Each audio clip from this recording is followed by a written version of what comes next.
Yo, what's going on, guys? My name is Kobe, back here with some more Black Ops 2 for you. And today we're going to be taking a look at the Select Fire attachment and the weapons that I personally like to use Select Fire on. So as you guys probably know, Select Fire is available as an attachment for both the assault rifles and SMGs. And all it does is change the fire characteristics of that weapon that is attached to, so it can turn a single shot or a burst fire to automatic and a fully auto weapon into a burst fire. So there are two reasons why you'd want to use Select Fire. The first is to make a slow shooting weapon have a faster fire rate so you can shoot more bullets in a smaller amount of time.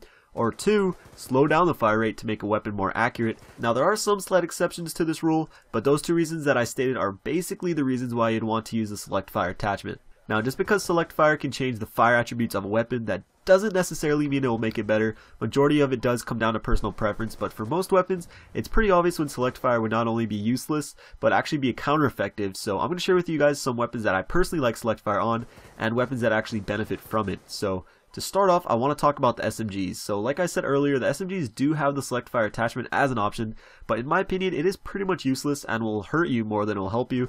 SMGs are meant for close range encounters, and throwing on Select Fire will only slow down the fire rate. However, there's obviously one SMG that is a little different, that is the Tricks1, the first burst fire SMG that we've ever seen in a Call of Duty.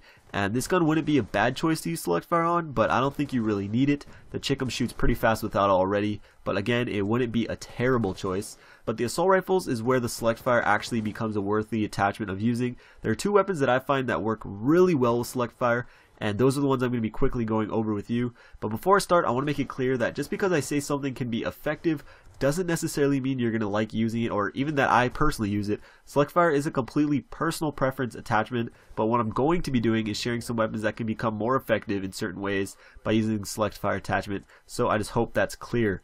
Now the first gun I want to talk about is the AN-94. You know, this gun actually is turning into one of my favorite assault rifles to use. I know a lot of people like this gun already, and for a good reason. It is really strong and has a lot of stopping power, and is just a beast in medium range gunfights. Now as good as this gun is, there is one thing that can get you killed when you are in a face-to-face one-on-one gunfight, and that's its rate of fire.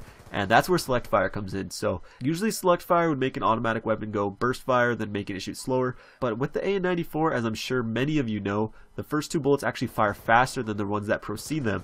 Now with Select Fire on, with every squeeze of the trigger, it fires those two bullets. Now typically that would slow down the fire rate because it's still shooting two bullets at a time. However, with the AN-94, there is no burst delay, meaning if you are constantly pulling that trigger, unleashing two bullets over and over again, depending on your trigger finger, you can actually fire the weapon faster than if you're just shooting it automatically without Select Fire. Not only that, but because it is shooting in burst, the recoil is way lower than without it, even if you're shooting the weapon at the exact same speed.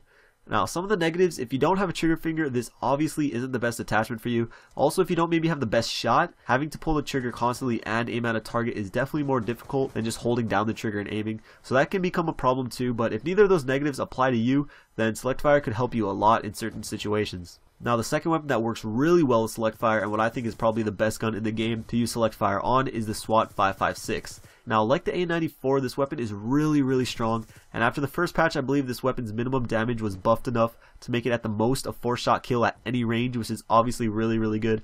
However, also like the AN-94, it has a really slow fire rate, not only because it's a burst weapon, but because of the burst delay, that time in between the bursts. It makes it terrible for close range and less than stellar for medium. You pretty much need to hit the first burst in a gunfight or you're pretty much dead, which is why Select Fire is so helpful on this weapon.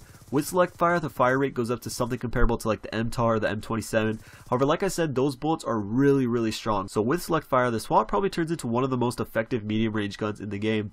Now of course there are some negatives, the biggest being the decrease in range and your accuracy when shooting long range. But of course with Select Fire you can switch back at any time if you have to hit a couple bursts long range, and I think that's a really awesome feature of this attachment. You're not just stuck on one fire mode, you can switch back and forth at will.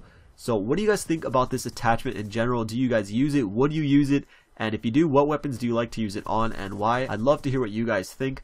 Also, if you guys want to leave some class recommendations for using Select Fire in the comments, I always encourage that. Spread some knowledge around, help everyone out, and that would just be really cool. But there's the video. I hope you guys enjoyed it, and if you did, I'd really appreciate it if you smack that like button. Let's get this bad boy to like 300 likes, and I can get out another video for you guys, which will most likely be covering the MSMC and the PDW, and some tips and classes on how to use it after they just got destroyed by the nerfs. So if you guys want to see that, make sure to hit that like button. You can also check out the last two class setups on screen now if you missed them.